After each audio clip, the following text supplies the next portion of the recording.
It's Kidney Cancer Awareness Month. I thought this would be a great opportunity to discuss the overlap with kidney cancer and genetics. So, Donika, thanks so much for doing this episode with us, just to learn a little bit about what you do, talking about hereditary renal cancer syndrome. So, just kind of to start us off, would you mind telling us a little bit about yourself, how you got into genetic counseling, and then also how you kind of got into the kidney cancer space? Yeah, definitely. When I initially wanted to go into genetics, it's because my brother has cystic fibrosis, which has nothing to do with kidney cancer. But I think when I was young, my parents really would have benefited from having somebody who could guide them in understanding cystic fibrosis and just genetics, understanding what the impact was on our family and just what the implications would be. We had the opportunity to work with so many special experts that understood cystic fibrosis, but just didn't have anybody to guide and educate them. So during my training, I had the opportunity to attend Ohio State University, which has a very robust cancer program, and then was also at Yale for a cancer fellowship. And those two experiences gave me insight to how a genetic counselor could really help patients navigate an inherited cancer syndrome. And then gain from the genetic testing both for themselves if they were currently affected, but as well as for their families, and then just provide that guidance. And so I think in my role now, I just hope that patients can feel like they can reach out to their genetic counselor at any point and receive guidance or support. Here at MD Anderson, I've had a chance to work through some of the different clinics, and have landed here in the GU clinic, and have just really enjoyed the clinic itself as well as the patient population. So I'm really thankful for that. Yeah, I think it's really nice to hear there's so many different journeys on how you end up being a genetic counselor. And I kind of like how you talked about, one of the great things about what we do is we can kind of be that like grounding person as they're like navigating these different like specialty providers. So I love kind of how your personal experience and your training really got you to kind of be that person for other patients as well. Yeah, thanks. So, there's so many different specialty centers that we get to be a part of.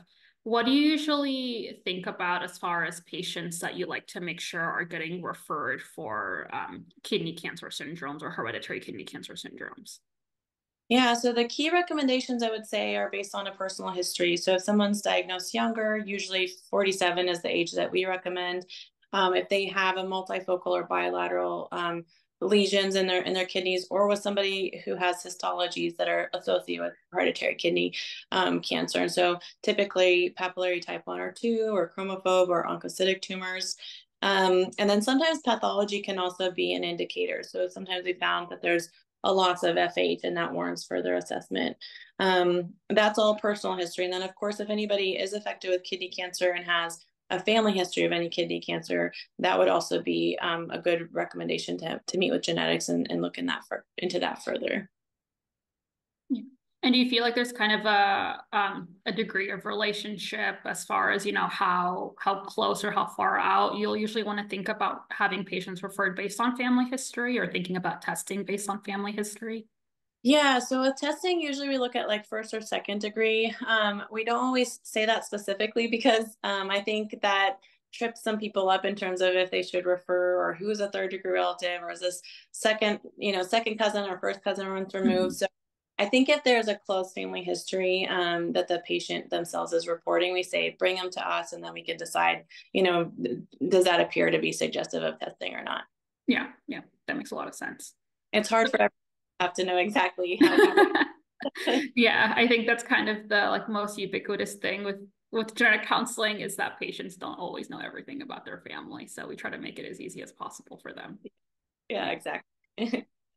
Well, I know kind of in the menu of conditions that you're usually thinking about in the back of your mind is kind of the VHLs, the Burkitt-Hogg-Dubé's, HLRCC, hereditary papillary renal cell carcinoma. Can you kind of tell us a little bit about these different conditions, what kind of distinguishes one from the others, and then just kind of some features that you usually will keep in the back of your mind as either you're looking at a family history, or maybe some features that you would like providers to think about as they're getting some intake information from patients about their family?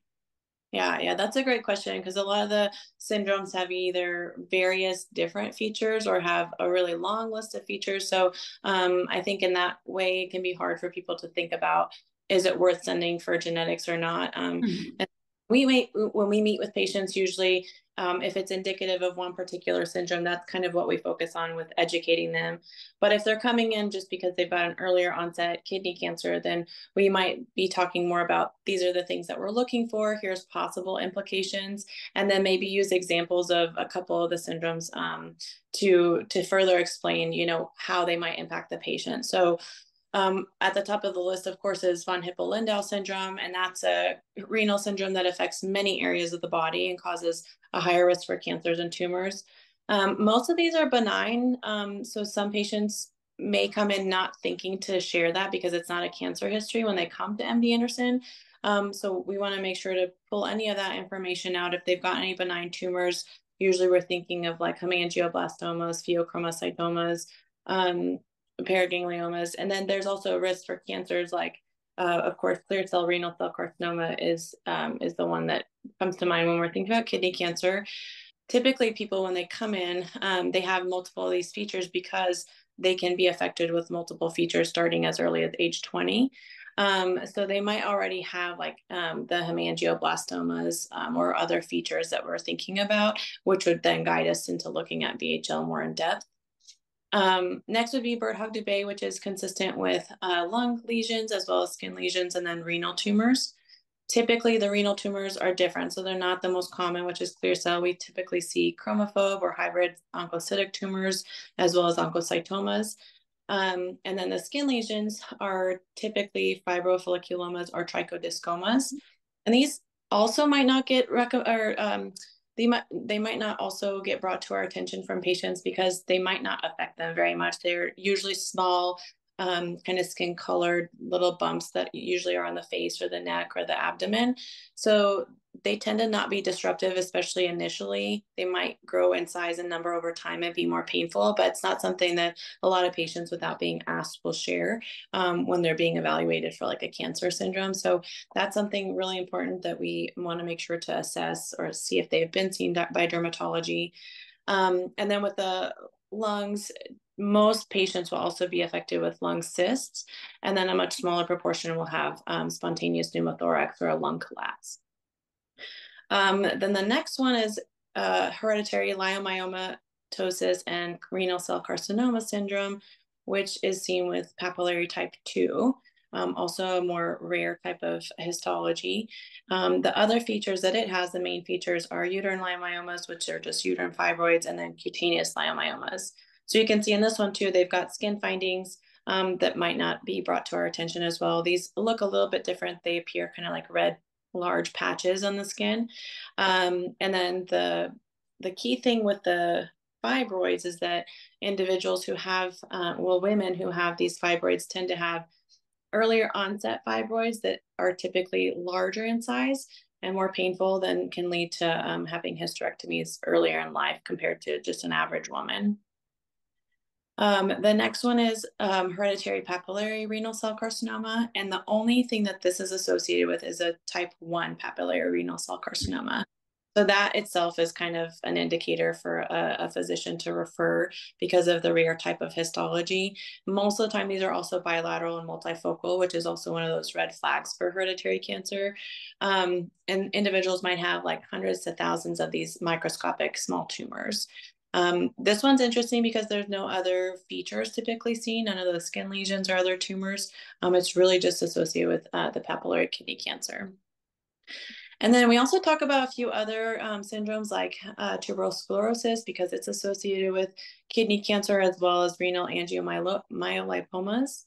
And then much less often, but we still see individuals in clinic who come back positive, is for Lynch syndrome, for BAP1, because it is has been associated to have a higher risk for kidney cancer, hereditary paraganglioma and pheochromocytoma syndrome, and then P10. But this is kind of a group of syndromes that has as well several other features, and then kidney cancer is kind of lower on the spectrum there. So really when we meet with patients, we take a really deep dive into, when we think about the skin findings, have they seen a dermatologist? Are they aware of any of these changes in their body? And then kind of talk about how some of these other features, if somebody comes back positive, might be, have a minor impact, like skin lesions, while others might be more problematic or disruptive, and just what that can look like moving forward if they were to test positive for one of those. Yeah, I think I think that's a really, really great summary of, the really wide range of conditions that, you're constantly having to think about. And I think it's interesting in this space among, a couple of others, you're not just necessarily worried about the malignancies, but also, rare benign tumors that can come up with these conditions. And I like that you mentioned some of those skin findings as well. I'm kind of curious, Danica, in general, for a lot of these different conditions, we talk about that 5 to 10% range of being hereditary. Do you feel like, in general, with these different kinds of cancers and tumors that you're seeing patients have, do they usually fall within that range, maybe a little bit less, a little bit more? Can you kind of give us a picture of what the yield for pathogenic variants tends to look like with these conditions? Yeah, definitely. So from my experience in our clinic, it does tend to be lower, I think, in terms of having a pathogenic variant, but I also think that correlates pretty well with what we know about hereditary kidney cancer. We say about maybe 5 to 8% can be expected to be inherited compared to maybe higher yields for like ovarian cancer or pheochromocytomas. And I think that also is because many of the syndromes we counsel for and test for are very rare to begin with. So VHL is probably one of the more common ones, expected to be about 1 in 30,000 individuals that might have a VHL mutation. But then the others have maybe just a few hundred or less than 1,000 families that have been identified with that mutation. So I think all that to say we're testing a lot of people, and many of them are coming back negative. So lower yield, but just kind of casting kind of a wider net so that if there is a mutation out there present in one of these individuals, we can identify it and then better, better assist them. Yeah, definitely. So kind of just going back a little bit, I know you talked a little bit about VHL, and I think we were all excited a couple of years ago to see that belzutifan was approved by the FDA, treating patients that have a pathogenic variant in VHL. So I'm kind of curious, since that time around 2021, do you feel like the landscape for testing VHL has changed at all in your personal experience, or not so much still? Yeah, that's a great question. And yeah, it was super exciting. And I'm grateful to have been able to work with Dr. Yonash, who was paramount in the research and just the ability to bring this to access to patients. I think patients themselves have come in expressing a lot of hope and gratitude to potentially have a targeted therapy. And MD Anderson being a center of excellence for VHL, people are really eager to come here and get treatment. So that's been really, really great. I think in terms of testing, our approach remains more or less the same, but I think more individuals are being referred to genetics to kind of rule out Mhm. VHL. So I think providers are just becoming more aware of VHL, the possibility that there could be a treatment implication now, and making sure to inform their patients and send them to us. So I think all in all, it's been really beneficial, and I think the patients have been super excited about that. Yeah. And just kind of going off of that, I'm curious have you noticed if there's been any changes in the guidelines as far as germline testing for VHL or as far as changes in coverage for testing for VHL now that belzutifan has been approved for treatment? That's a great question. I haven't really seen many changes yet. Hopefully that's to come. I'd be curious, you mentioned changes in guidelines, if that would be something that changes next, just because it would kind of open the gate for us to be able to test more people if it's found like in the tumor versus just in the germline. So hopefully that's something that they're moving towards. Definitely. That's kind of the goal, I think, especially since we've seen that with, BRCA testing and really kind of pushing for testing for those, pancreatic cancer, metastatic prostate cancers, if, something similar might happen with VHL testing as well. Yeah, yeah, exactly. So I know you mentioned earlier, Janika, kind of as you were introducing yourself and telling us how you got into kidney cancer, that you've also dabbled in other specialty centers and seeing a wide variety of patients with different kinds of cancer conditions. Do you feel like there's anything about specifically counseling about hereditary cancer predispositions that's a little different compared to maybe some of the more common hereditary cancer conditions like HBOC, Lynch syndrome, kind of those things that we might more often see patients coming back positive for? Yeah, so in a lot of these cases, when we have a positive mutation, we just think about testing individuals' children, which doesn't always happen with a lot of the other hereditary kidney can or hereditary cancer syndrome. A lot of the syndromes that we're testing for can cause tumors or cancers in individuals that are in their 20s or even younger, so as early as childhood.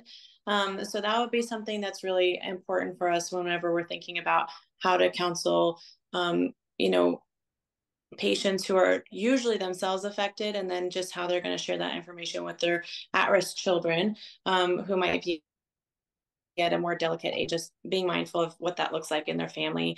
And then the other thing, which is present in some other indications as well when we think about like BRCA2, but just thinking about the autosomal recessive impact.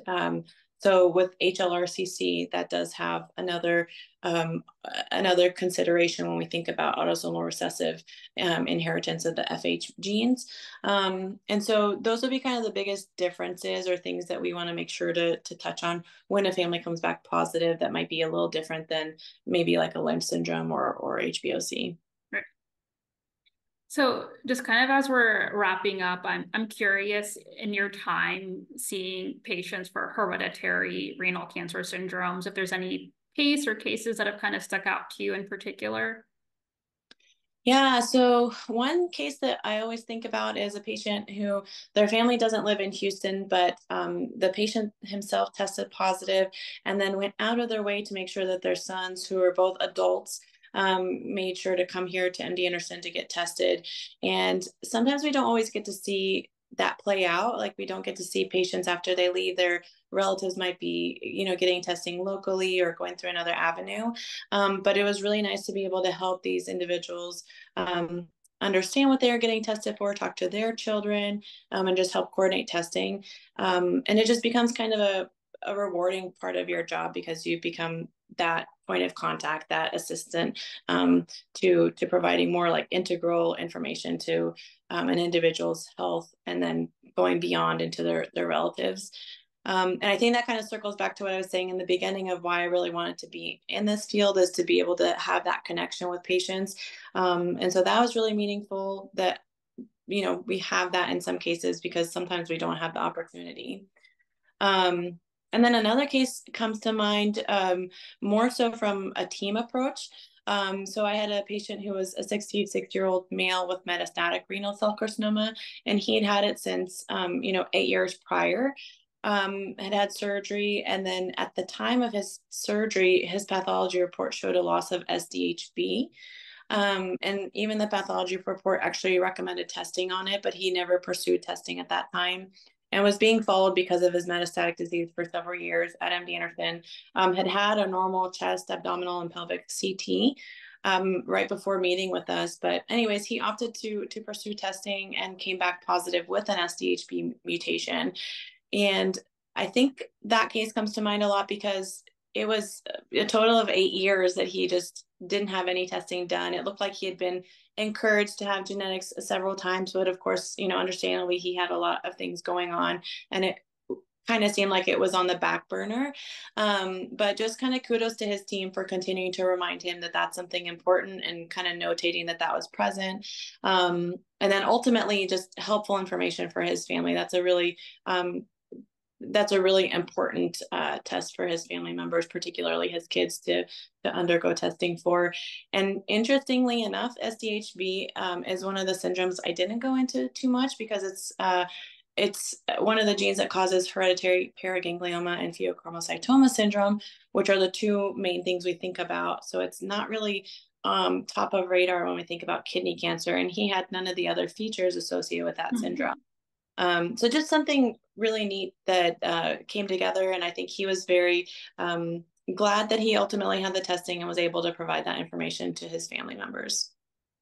Yeah, I think those are really great two examples of, number one, kind of the full circle moment of, you have a patient that comes back positive and actually getting to see in fruition, them talking about cascade testing with their family and having that conversation with them.